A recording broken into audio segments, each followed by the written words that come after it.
Hello, everyone. Harry here again. Talk about my channel, Aliens Walking Among Us. I'm getting a lot of questions regarding why do you believe in aliens? I've done a lot of research over the years, and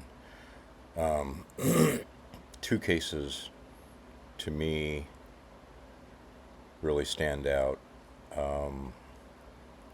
The Travis Walton case, 1975, Eastern Arizona. He was a logger. He was with friends. It was in the latter part of the evening as the sun was going down. The lumberjacks decided to quit for the day. They were driving along and they saw a light in the woods. Against the will of, I think, 5 of the 6 lumberjacks. They wanted to avoid the area. They saw a reddish light up in the trees in the mountains, and they kind of approached it, although I don't think they wanted to. Travis Walton jumps out of the truck. He walks over to what was supposedly a saucer-shaped spacecraft, and as he got closer, he was hit by a blue beam. It knocked him back, and within seconds, he was drawn into the vehicle. Now, I've met Travis Walton at a Roswell convention back in 2021, spoke to him about it, and he did seem legitimate. He wrote a book that was accurate. Hollywood made a movie that was fairly accurate, but the incident on board the ship was not accurate according to him. They weren't as aggressive and brutal that was depicted in the movie. And he was aboard the aircraft on and off for 5 days. They did eventually take him off into another, what he, quote, said, mothership, I believe, and basically let him out. He lost consciousness, and 5 days later, he ended up on a hilltop outside of a small town in Arizona. He had lost, I believe, somewhere like 10 to 13 pounds. Although he said he was healthy, he did lose weight. Many people said it was faked, but I know the 5 lumberjacks that were in the truck that actually left him there because they were scared. They drove off, and they found him later. He made a phone call, got picked up, got checked out, was found to be okay. I find that hard to dismiss.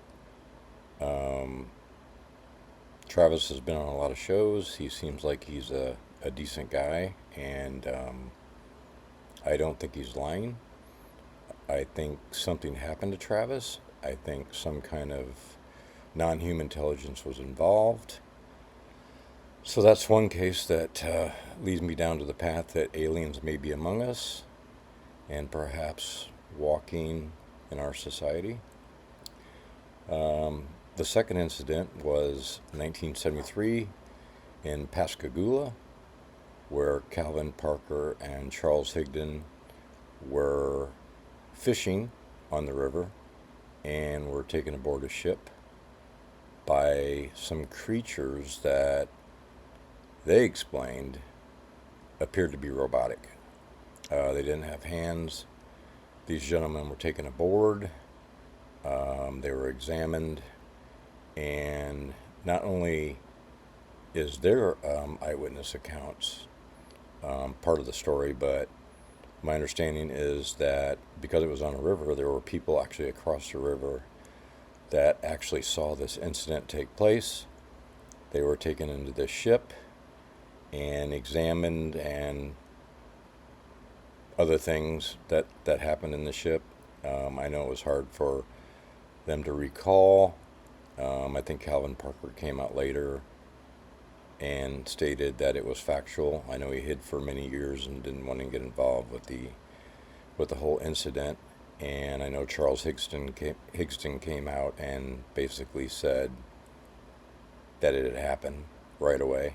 They were interrogated by the sheriff. Sheriff didn't believe him initially, but then they were left in a room by themselves and they were discussing the incident, and it was recorded, and that led the sheriff of the town to believe that they actually something happened to them.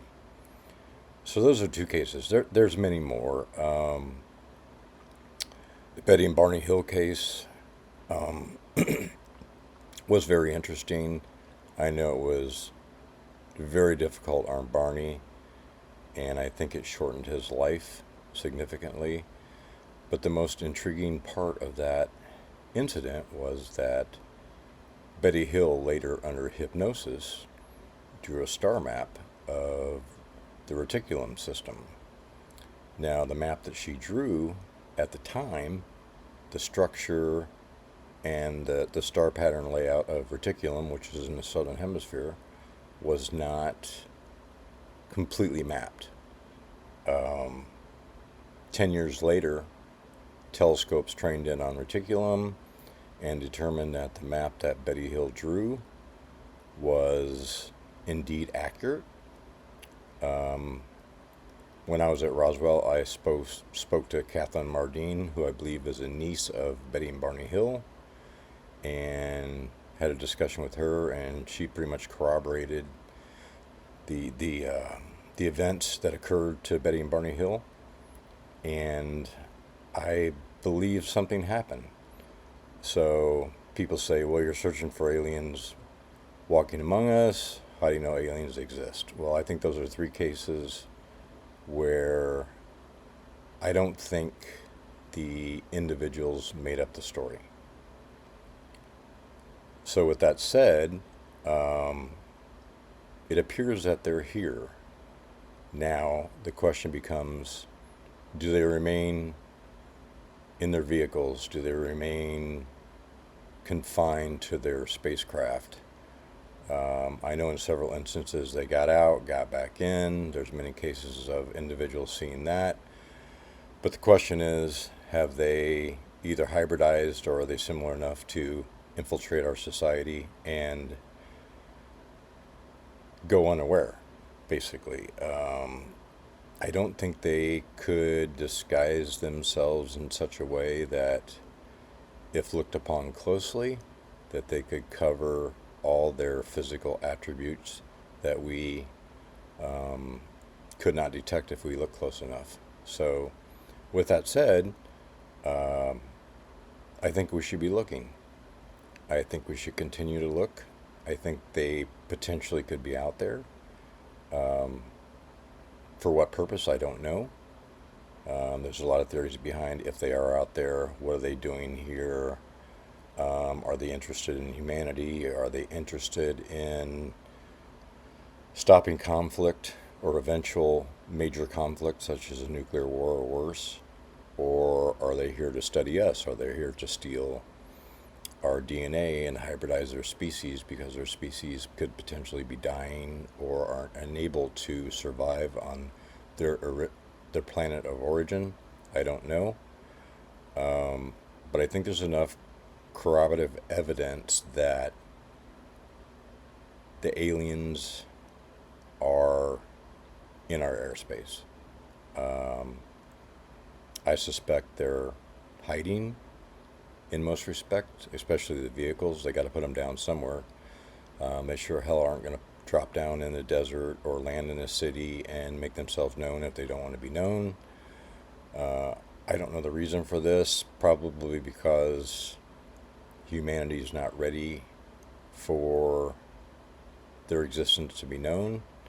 I think there are social, cultural, religious factors that may be preventing this. I know everyone wants disclosure, but is disclosure a good idea right now? I'm not so sure it is. It might be a protection mechanism. I mean, the government is being blamed for hiding secrets and not disclosing to the public. They've disclosed a little bit in the last 15 years with the Navy gimbal videos, the Tic Tac videos, the congressional hearings, and so forth and so on. But they've never really made any concrete statements regarding aliens existing in our society. And that's what this website's all about. Um,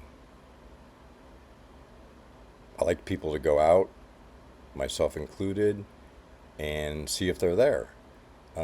To me, it would make sense that some alien species, especially species that are very similar to human beings, could potentially infiltrate our society without us knowing it, unless we look very, very closely.